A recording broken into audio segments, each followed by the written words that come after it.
کالا یرکان ہو تو اس کے لیے وہی میں نے کئی دفعہ بتایا، لیس لہا من دون اللہ کاشفہ، سر درد گردن کا اس کے لیے بھی وہی آیت ہے، لیس لہا من دون اللہ، اللہ کے سوا کوئی شفا نہیں دے سکتا۔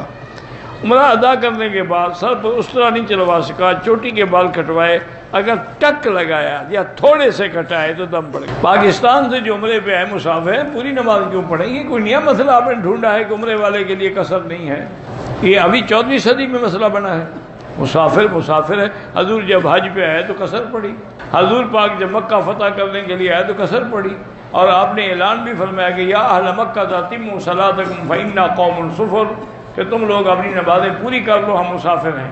مدینہ منورہ سے واپسی پر اگر عورت کو حیض آ جائے، اگر اس نے عمرے کی نیت کی ہوئی ہے تو اب بیٹھی رہے، جب پاک ہوگی عمرہ کرے گی۔ باقی اس کے دن جانے والے ہیں تو 100 ریال دے کے ٹکٹ آگے بڑھا لیں، بجائے اس کے 400 ریال کی بکری بھریں۔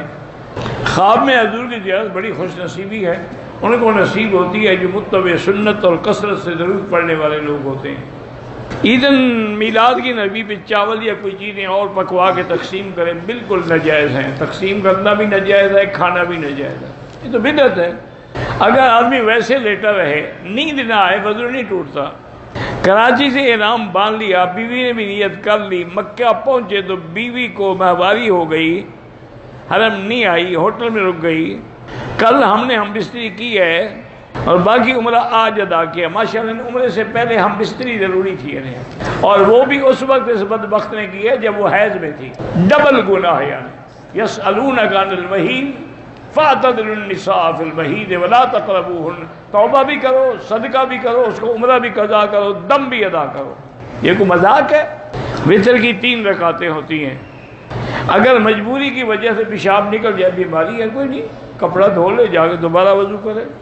میرا بھائی، علماء کے بارے میں ایک میری عادت ہے، میں علماء کے بارے میں نہ الحمدللہ برائی کرتا ہوں نہ برائی سنتا ہوں، بلکہ آپ بھی دعا کیا کریں، کیونکہ یہ علماء ہی ہیں جن کی وجہ سے یہ دین باقی ہے۔ یہ دین تمہیں کالجوں نے نہیں دیا، یونیورسٹیوں نے تو نہیں دیا، یہ تمہیں اسکولوں نے تو نہیں دیا، یہ علماء کی وجہ سے ملا ہے۔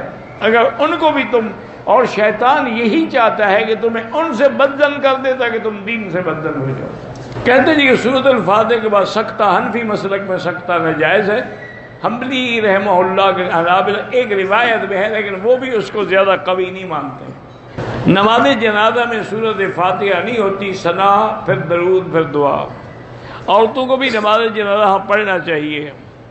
جب حضرت عمر قبر سے دیکھتے نہیں تھے تو بی بی عائشہ پردہ کیوں کرتی تھی؟ اولاً تو یہ روایت صحیح ہے میں نہیں ہے، اگر ہو بھی تو ادب ہے۔ میرے بیٹے کی عمر 8 سال ہے، صحیح نہیں بول سکتا، زمزم پلائیں، اور رب اشرح لی صدری ویسر لی امری واحلل عقدۃ من لسانی یفقہوا قولی، یہ آیات پڑھ کے دم کریں۔ چھوٹے بڑے عمرے میں کوئی فرق نہیں، بڑے میں سفر دور ہوگا، ثواب زیادہ ہوگا۔ 6 سال ہو گئے ہیں، اب مجھے اولاد نہیں ہوتی، کوئی کوکھ بند نہیں کر سکتا، اللہ جب چاہے دے، جب چاہے نہ دے۔ یہب لمن یشاء اناثا ویہب لمن یشاء الذکور۔ ایک عمرہ کتنے دن کے بعد کریں، چاہے 2 دن کے بعد کریں، چاہے روز کریں، لیکن اس طرح پھروانا پڑے گا۔ فرض نماز کے پیچھے حنفی ہے تو فاتحہ نہ پڑھے، اور شافعی ہے تو پڑھا کرے۔ عید میلاد منانا بدعت ہے۔ میرا بھائی، اگر عید میلاد سنت ہوتی تو حضرت ابو بکر نہ مناتے، حضرت عمر، حضرت عثمان، حضرت علی، حضرت حسن، حضرت حسین، حضرت معاویہ، اہل بیت رسول اللہ، ان کو محبت نہیں تھی، تمہیں زیادہ محبت ہو گئی ہے عید میلاد منانے سے۔ مدینہ منورہ میں کم سے کم کتنی دن رہنا چاہیے؟ ساری زندگی، حتیٰ کہ موت ہی وہیں آئے۔ جتنا اللہ توفیق دے کتنے دن رہنا چاہیے۔ حضور کی حدیث ہے کہ من استطاع منکم ان یموت فی المدینہ فلیمت، جس کو طاقت ہو کہ موت مدینے میں آئے، اس کو چاہیے کہ مدینے میں مرے۔ احرام کے ساتھ برش اگر ہم کریں، اپنا ٹوتھ پیسٹ، اگر ٹوتھ پیسٹ میں خوشبو تھی تو پھر صدقہ کریں، نہیں تھی تو کوئی بات نہیں۔ احرام کے ساتھ کھانا کھانا کیسے ہے؟ تو کیا احرام کے ساتھ آدمی بھوکھا رہے آدمی؟ یہ اچھا مسئلہ ہے۔ طواف کے بعد عمرے کا طواف کرنے کے بعد نفلیں پڑھنا واجب، ہاں واجب ہے۔ خانہ کعبہ پہ کسی کا نام نہ لکھا کریں۔ طائف جائیں تو واپسی پہ احرام لازمی ہے، وہ میقات ہے۔ حضور پاک کو خواب میں دیکھنا ہو تو سنت پہ چلیں اور درود شریف کثرت سے پڑھیں۔ امام ابو حنیفہ کے بارے میں قرآن میں ذکر ہے، قرآن میں کسی امام کا ذکر نہیں ہے، صالحین کا ذکر ہے۔ بھائی اپنی بہن سے کافی عرصے سے ناراض ہے، لیکن ابھی خوش ہونا چاہتا ہے، لیکن اس نے 3 طلاق ڈالا تھا۔ بہرحال تم اپنی بہن کے ساتھ ملو، باقی 3 طلاق کے بارے میں بعض علماء کہتے ہیں قسم کا کفارہ دے دے۔ حنفی مسلک میں یہ ہے کہ 1 طلاق ہو جائے گی اور رجوع کر لے۔ نفل نماز میں سجدہ تلاوت کے 2 سجدے کر لیے، کوئی بات نہیں۔ مفتی ادھر ولی خان صاحب ایک بہت بڑے عالم ہیں، انہوں نے تبلیغی جماعت کے خلاف کیا کہا ہے اللہ عالم، نہ میں نے سنا ہے نہ مجھے کوئی حق ہے کہ میں بحث کروں۔ دعا جو ہے وہ عبادت کا مغز ہے، بالکل دعا جو ہے وہ مخ العبادہ ہے، باقی کوئی مذاق اڑاتا ہے تو اللہ اس کو ہدایت دے۔ مسجد عائشہ سے، مدینے سے، طائف سے، اب میں جیرانہ سے جہاں سے مرضی آئے کرو، اگر عمرے میں کوئی بھول چوک ہو گئی ہو، پہلے پتہ ہو نا کیا، ورنہ صدقہ خیرات کر دو بس، اللہ معاف کرے۔ عورت ایام حیض میں حرم میں نہیں آ سکتی، باہر میدان میں بیٹھی رہے۔ عمرے کے دوران مقام ابراہیم پر نماز پڑھنے کے بعد میں نے بیٹی کے منہ پہ مارا تھا، بارہ اسے پیار کر لو اور کیا ہے۔ میں نے عمرے کے بعد خوشبودار صابن استعمال کیا، صدقہ کر دو کچھ۔ خیرات ادھار لے کے بھی ہو سکتی ہیں، ہو سکتی ہے۔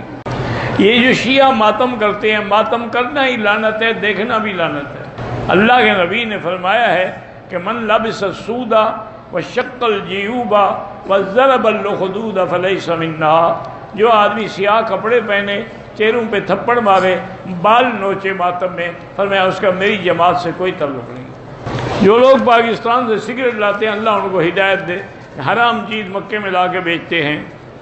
ہمارے گھر کے قریب شیعہ رہتے ہیں، وہ ہمارے گھر وغیرہ میں چاول شاول بھیجتے ہیں، تم آگے غریبوں کو دے دیا کہ بہتر ہے کہ استعمال نہ کرو، اللہ عالم انہوں نے کس چیز سے پکائے ہیں۔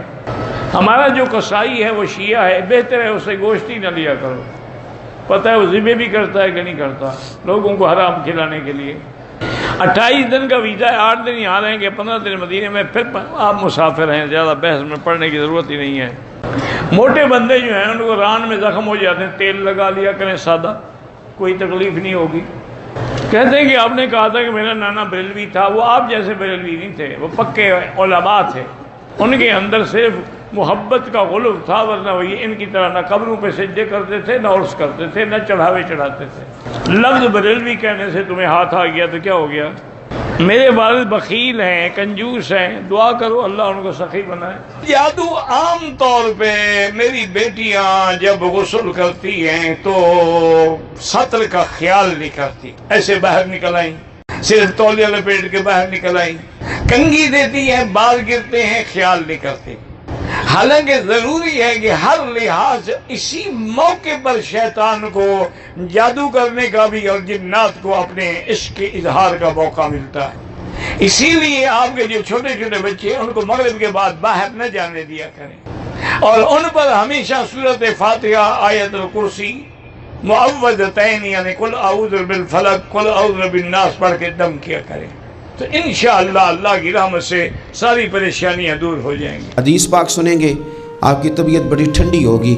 میرے نبی پاک صلی اللہ تعالیٰ علیہ وسلم نے ارشاد فرماتے ہیں کہ جو بندہ سوال سے بچنا چاہے گا، ارادہ کرے گا اللہ میں نے کسی سے نہیں مانگنا، فرمایا جو سوال سے بچنا چاہے گا رب اسے سوال سے بچا لے گا، اور جو لوگوں سے بے نیاز ہونا چاہے گا کہے گا یا اللہ مجھے دنیا داروں کا محتاج نہ بناؤ، اپنی بارگاہ سے عطا فرما۔ جو لوگوں سے بے نیاز ہونا چاہے گا اللہ لوگوں سے بے نیاز کر دے گا، اور فرمایا جو صبر کا ارادہ کرے گا اللہ اسے صبر کی توفیق بھی عطا فرما دے گا۔ ارادہ تو کرے، پروگرام تو بنائے، توفیق تو اللہ دے گا۔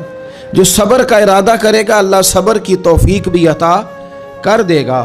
اور حضور صلی اللہ تعالیٰ علیہ وسلم فرمانے لگے یاد رکھو کسی بندے کو جو بہترین تحفہ دیا گیا ہے نا، اگر کسی کو کوئی بہترین عطیہ ملا ہے تو پھر اللہ تعالیٰ نے اسے صبر عطا فرمایا ہے۔ یہ بہترین تحفہ ہے، اس سے زندگی سنور جاتی ہے، اس سے انسان باوقار اور مطمئن ہو جاتا ہے۔